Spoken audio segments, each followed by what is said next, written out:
no gun control law.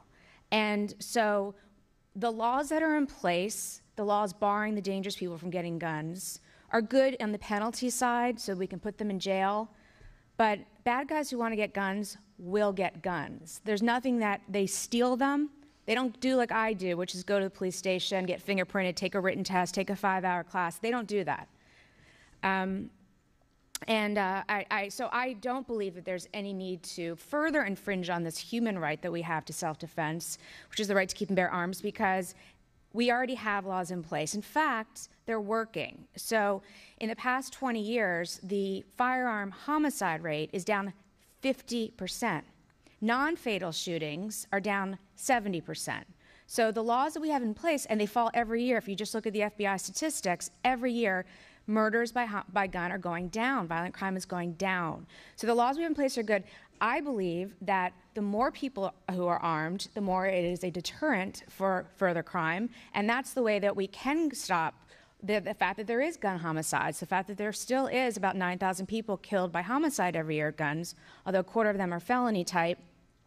We do that by more people, good people, having guns. We've seen even just that law enforcement's now coming, 90% of law enforcement support more people having carry rights because it's a defense. We saw the Detroit police chief come out and saying having more people with gun permits, carry permits, is a deterrent to crime. They're starting to recognize that.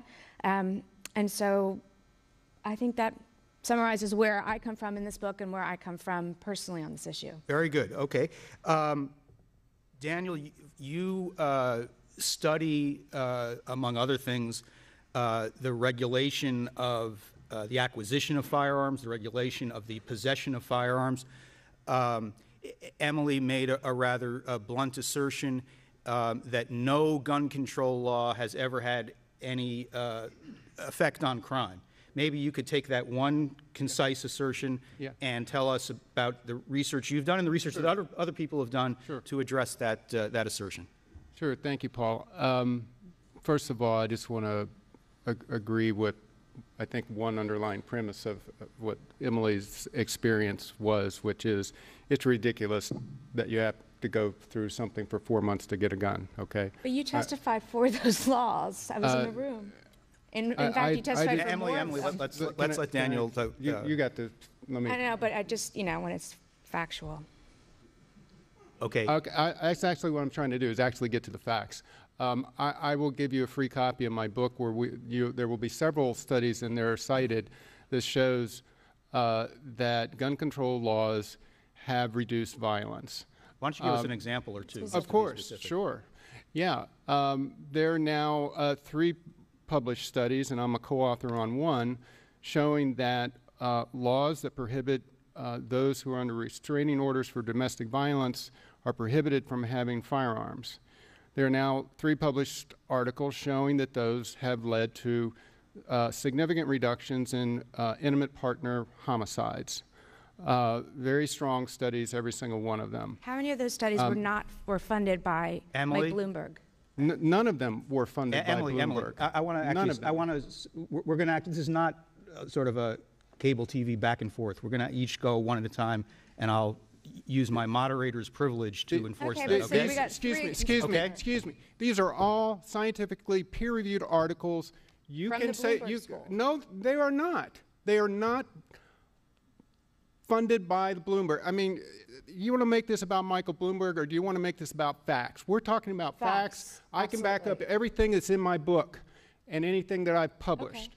Now, so that's one such example. I just published a study within the past month showing that Missouri had a licensing system for those who wanted to purchase handguns in that state. If you wanted to purchase a handgun, your first step was go to the local sheriff's office. They would do a thorough background check. It did not take 4 months. This study was from 1996. Just point that out.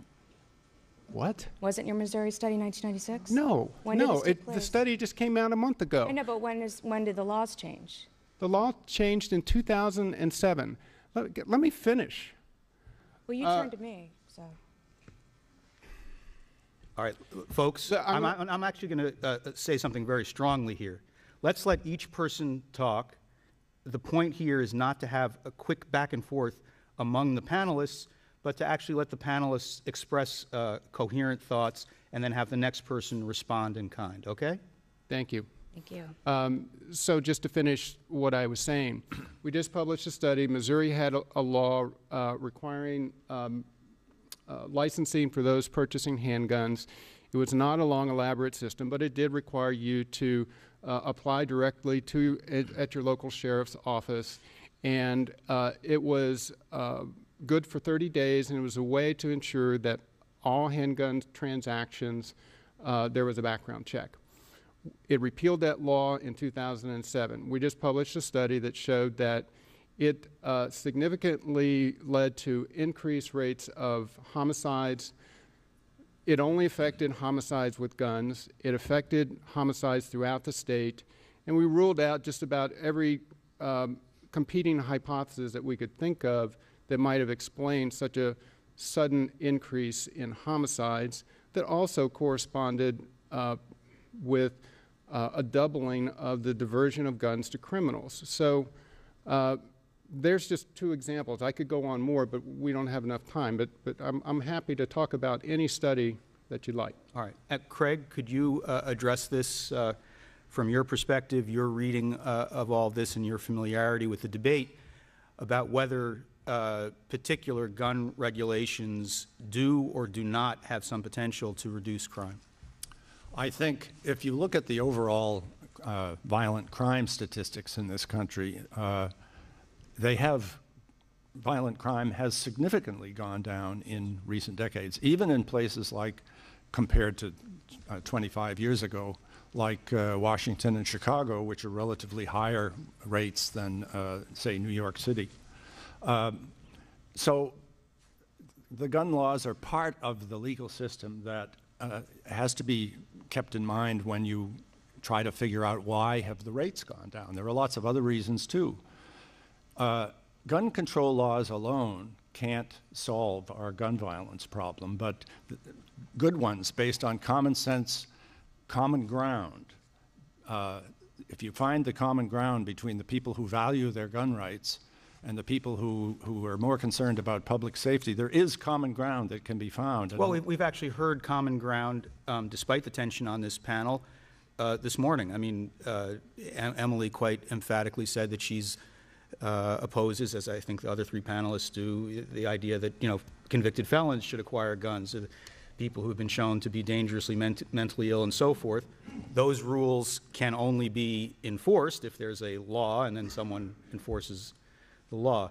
On the other hand, there certainly is an issue for proponents of stiffer gun control because, as we point out, violent crime in this country has gone down steadily after rising from the early 60s through the early 90s. It has then come down for the last 30 years, and it's very, very hard to associate that in any cause and effect way with gun control laws. And you can take a sample, such as my hometown, New York, where the gun control laws have remained essentially the same, but for the last 30 years, you know, gun violence has decreased radically. So clearly, it wasn't any change in the gun control laws that had anything to do with that decrease in crime. Emily, let's come to you now and give you a chance to expand on something in your book. The subtitle, the main title of your book is Emily Gets Her Gun, and you gave a very eloquent and poignant description of what prompted you to obtain a firearm. The subtitle of your book is But Obama Wants to Take Yours, as in Obama wants to take your gun. Maybe you could elaborate on that subtitle and tell us what you mean and what evidence there is to show that Obama wants to take my gun or the gun owned by someone in the audience. Well, in 1996, President Obama said that in a questionnaire when he was first running for office, if he wanted to ban all handguns, and he said yes. And he expanded on that 4 years ago. 4 years later, when he was running for statewide office and said, although it might not be feasible, he would in principle still support banning all handguns. Then, as recently as it was 2012, after the horrendous tragedy in Newtown, President Obama and Mike Bloomberg, who funds the Bloomberg School, which Daniel works for, came out within that same day, those poor children were killed, and said, we should start banning rifles. So when they start talking about banning rifles, banning handguns, that's taking people's guns away. Now, they're not talking about taking the criminals' guns away, because it's already illegal for the criminals to have guns. It's already illegal for the felons and the drug addicts and the bad guys to have guns. The reason that any of us get guns, the good guys, is to defend ourselves. It's not to hurt anyone. We're not homicidal maniacs. We're the good guys. And so we want to get guns to defend ourselves. And when Obama, the President of the United States, and at the time, but now he's being funded by New York City Mayor Michael Bloomberg, who's poured, what is it?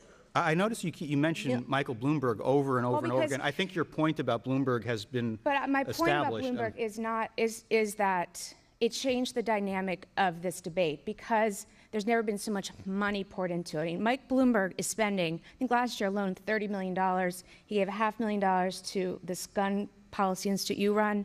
Just in the last year, I mean, it has changed the debate, because he's running ads against people running for Senate. He's running ads against people in the House, purely on politics. So I don't think President Obama's agenda, because it's not supported, I mean, the overwhelming majority of Americans, in fact, it's up 9% in the past 8 months, do not support more gun control laws. It's at 60-some%, do not support it. So the president's objective, and quite frankly, his successes in passing gun control laws in 8 states in the last year, is 100% due to all the money that's being put into politics by Mike Bloomberg. And he has said alone this year he's going to spend $25 million in the 2014 races. So this is about buying money. He's outspending the NRA 10, 20-fold. So that's why this is an important factor, because it's not the will of the people. And if you look in any poll, you will never find a poll that shows a majority of people favor more restrictions on their Second Amendment rights.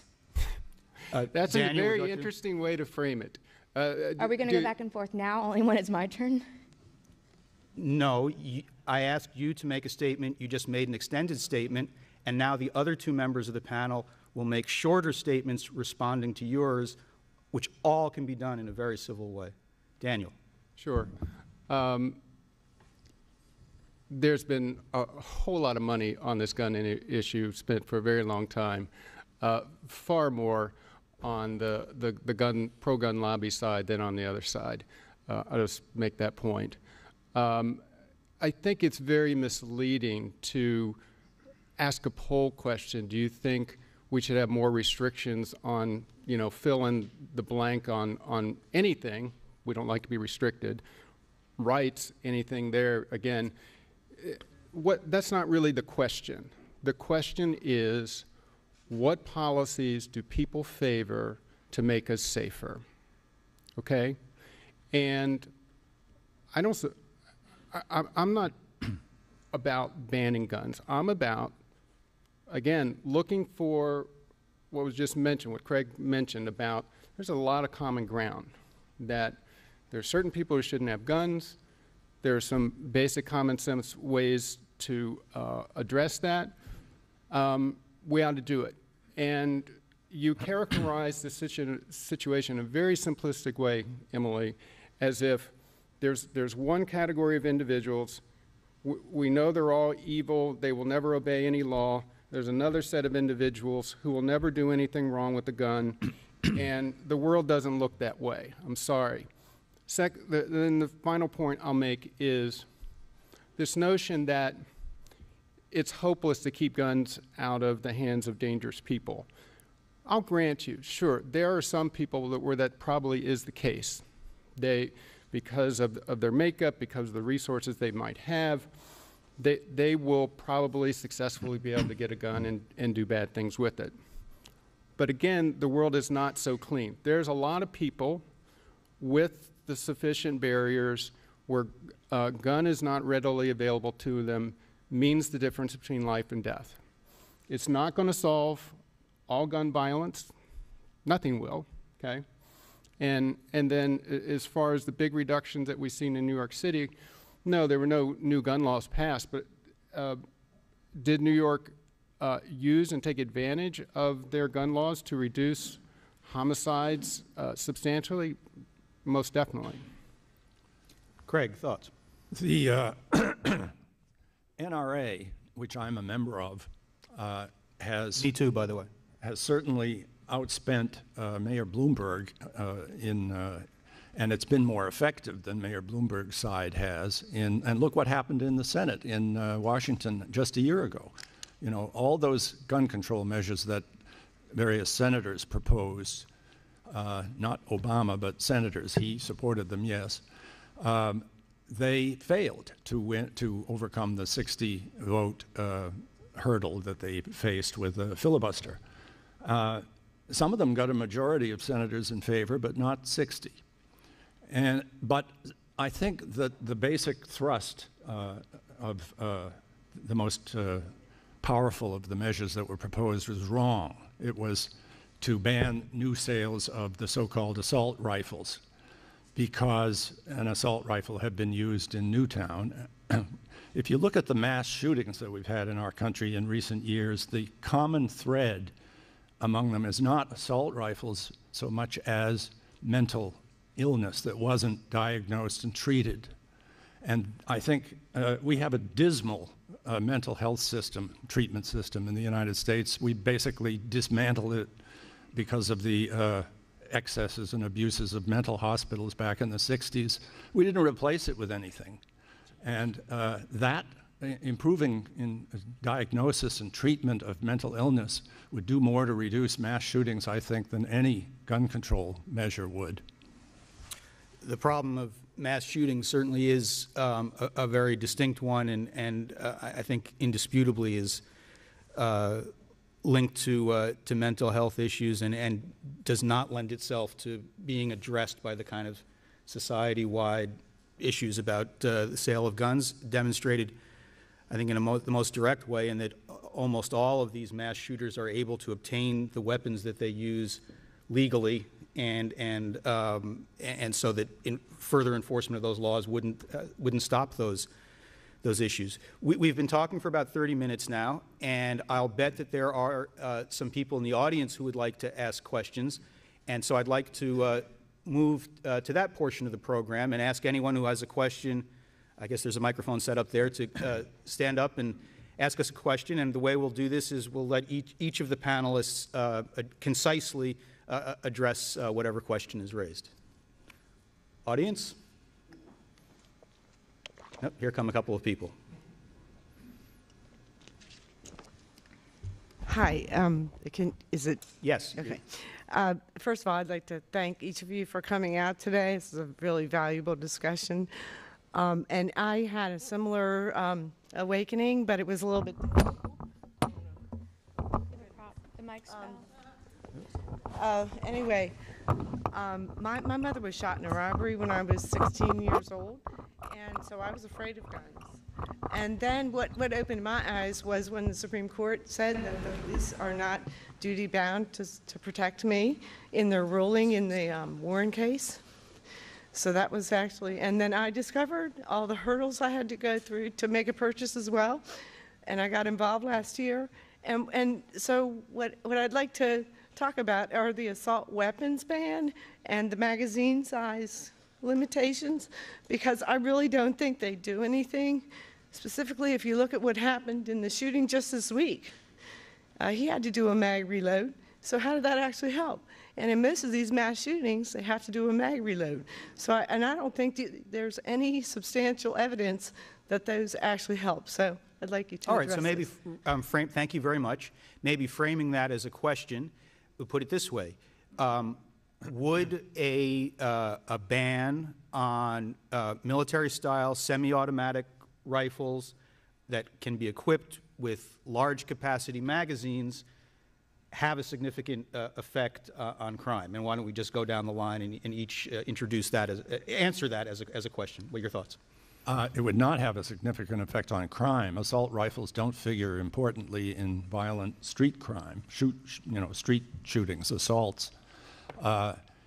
It arguably could have more of an effect on mass shootings, but as I said, I think other measures would have more of an effect than a ban on assault rifles or extended magazines. Daniel. Yeah, I agree with Craig that in terms of thinking about assault weapon ban or restrictions on magazine capacity, in terms of a broader approach to reduce violent crime and gun violence, you're probably not going to see that because, again, they principally are relevant more in a mass shooting context. You can look at a variety of mass shootings, and in some cases, like the recent one that you pointed out, there was an ability to reload.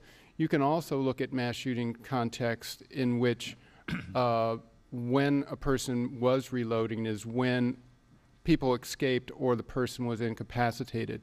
One that comes to mind is the one in Tucson when Jared Loughner was tackled when he was going to reload. But he already had a large capacity magazine and was able to kill and injure a very large number of people.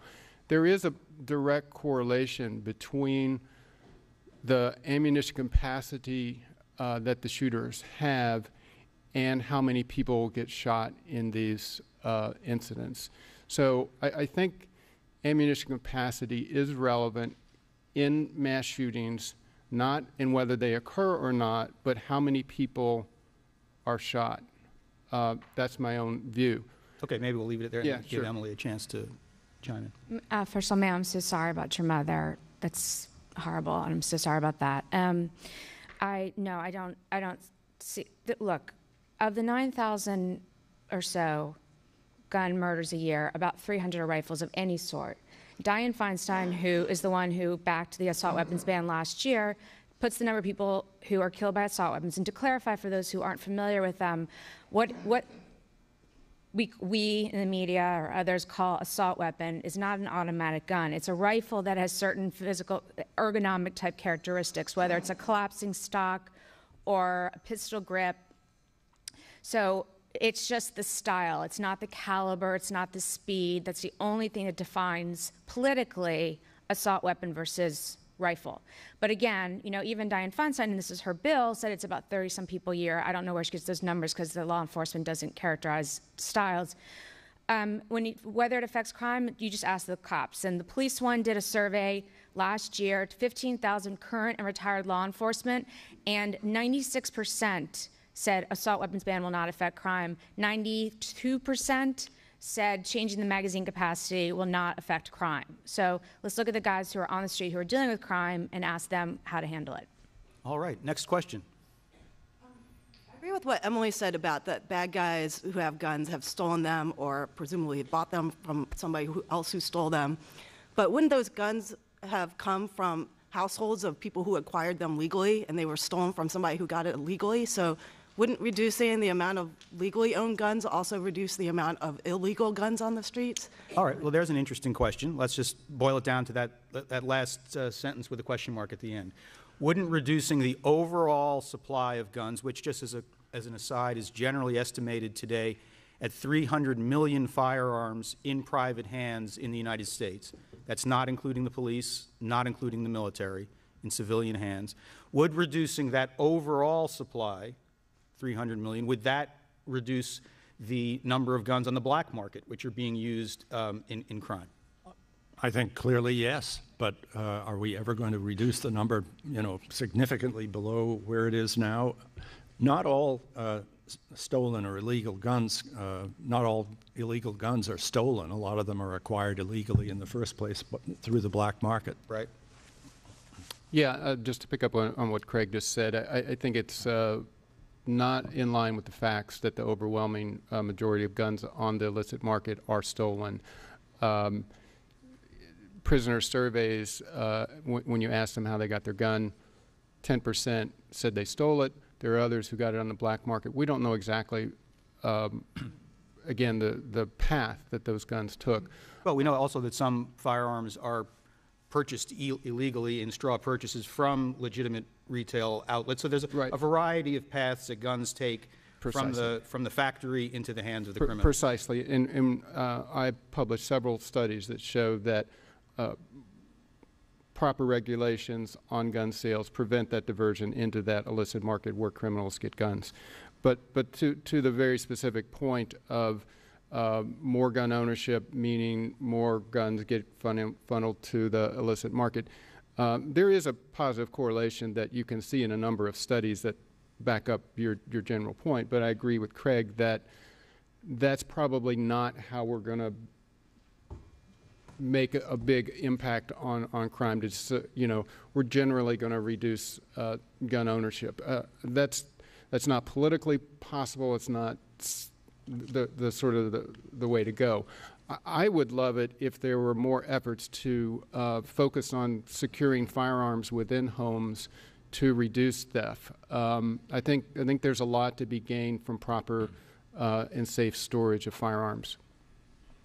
Emily, your thoughts? Yeah, well, I don't like to talk about hypotheticals. Violent crime is such a complicated issue. It's not about guns. There's generally, experts on this put about 12 factors related to violent crime.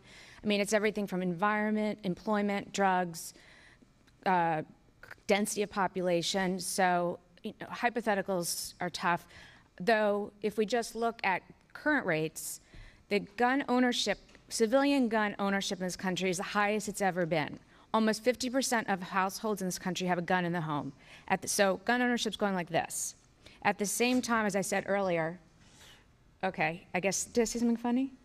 Yeah, you What? said something blatantly false, but go ahead. False or funny? No, false. Oh, okay. That I'll ignore. And then gun crime, if you look at the FBI numbers, has gone down. Gun murders, 50%, as I said earlier. So gun ownership is on the rise and has been significantly. It's the highest it's ever been. Gun crime is at the lowest rates it's been in 20 years. So it's the opposite of what you asked before. If less guns would equal less gun crime, there's no reason to believe that is the case. All right. A lot of these things are subject to dispute, but let's get a few more questions on the table. Just as a little background, I retired. I was a 30-year federal law enforcement officer, 13 years as a firearms instructor, and I am a gun owner. And I know this is an emotional issue, but I do not see where, when we talk about gun registration or background checks, that is, as some people say, an attempt to take my gun away. I think it's a very logical, as you said, there are 300 million guns in this country, and there are more being bought every day. So we're never going to get rid of them. So we have to take steps to try to control and background checks and registration seems to me to be good steps. The other problem I have as a former federal law enforcement officer are the stand your ground laws and the laws on concealed weapons.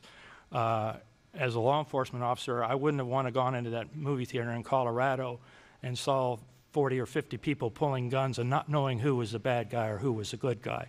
I think the problem is, and as a firearms instructor, I know even federal law enforcement agents, local law enforcement agents, aren't the best shots. We go out quarterly and work hard to get them up to speed.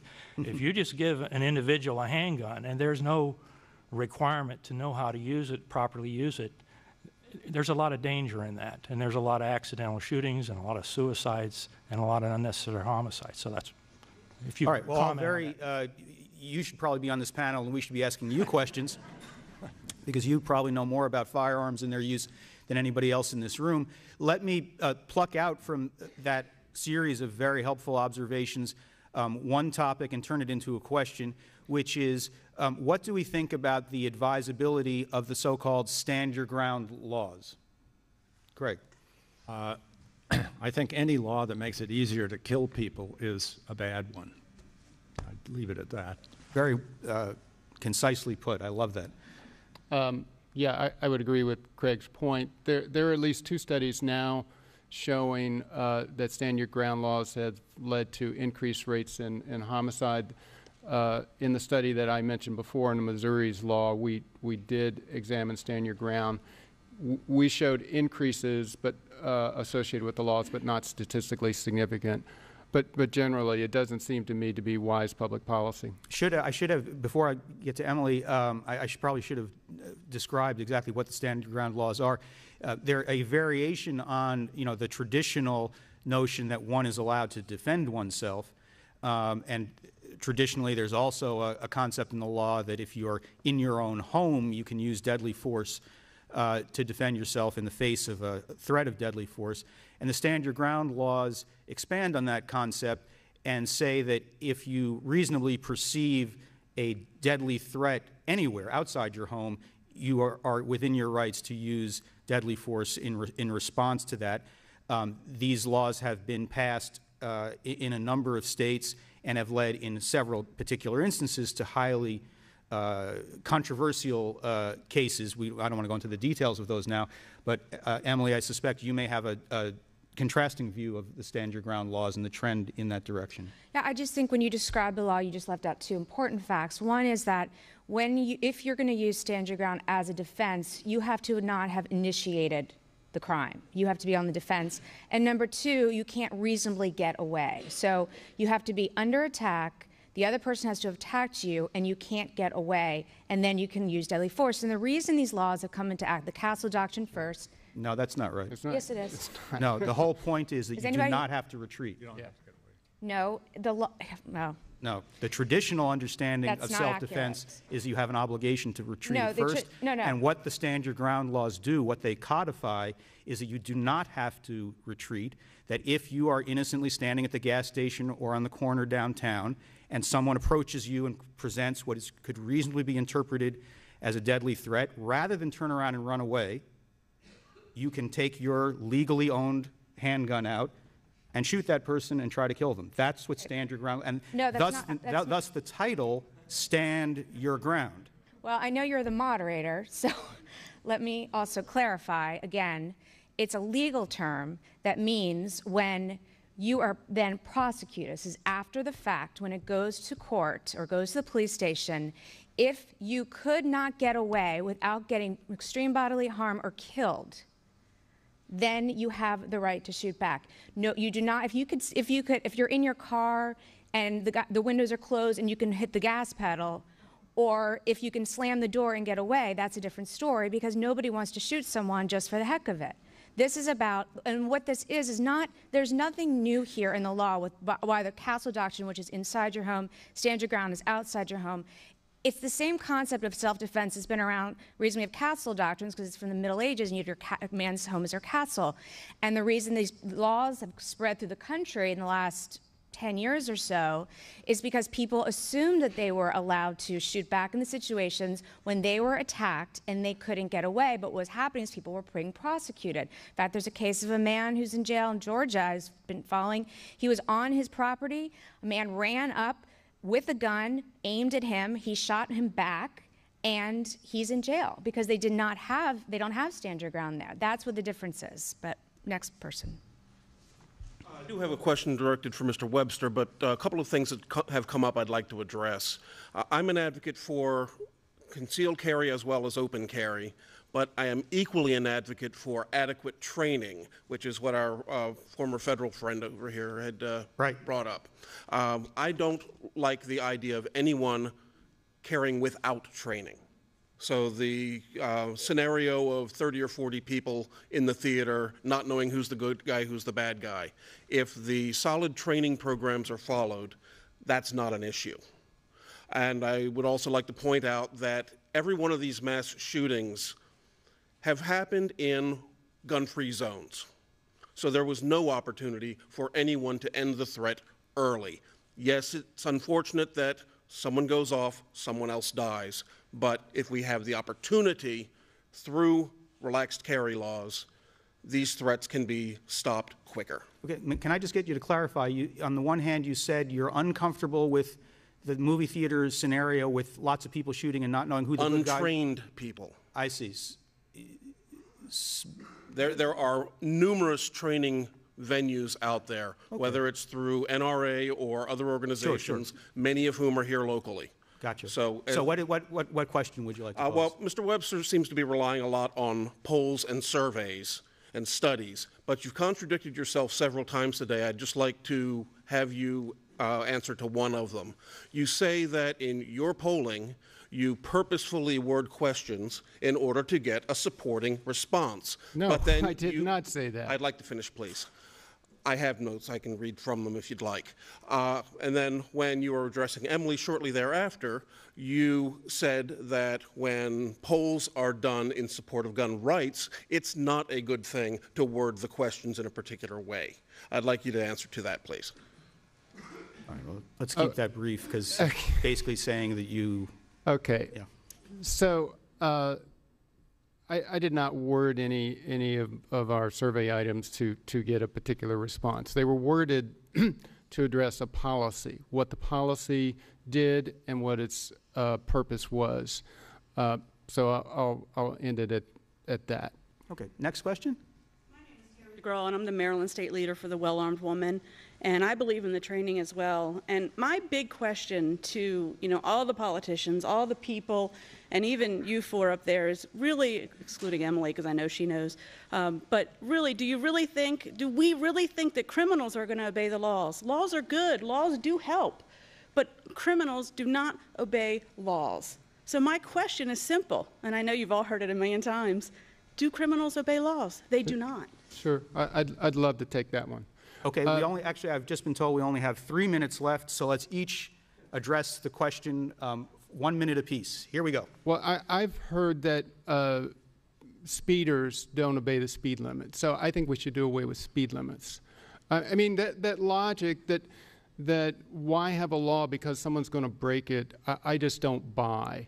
That's not what she said. Well, that's precisely what you said. You said criminals don't obey gun laws, so why should we have them? No, the laws are, What she was excuse me, saying- so, All right. let me just finish my sentence. 2 more sentences from Daniel, and then Sure. we'll move on.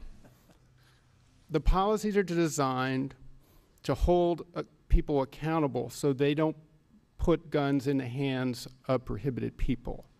So if there is no accountability, it will be very easy for them to get a gun. If there is All right, Emily, accountability. we really only have a couple minutes. I'm sorry. Emily, why don't you go ahead and I add a think thought? what you're saying is that because Daniel advocates for more gun control, more gun laws aren't going to reduce the 9,000 deaths because the guys, they're not like me. They're not going to the police station and registering. The person who asked about register earlier.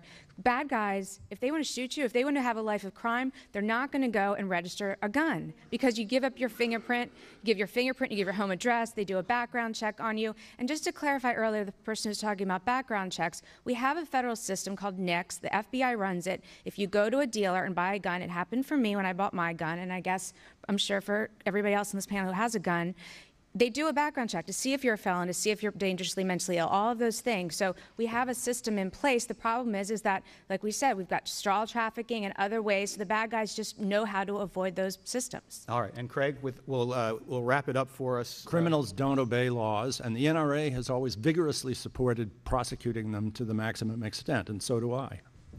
There you go. How about a good round of applause for our panel?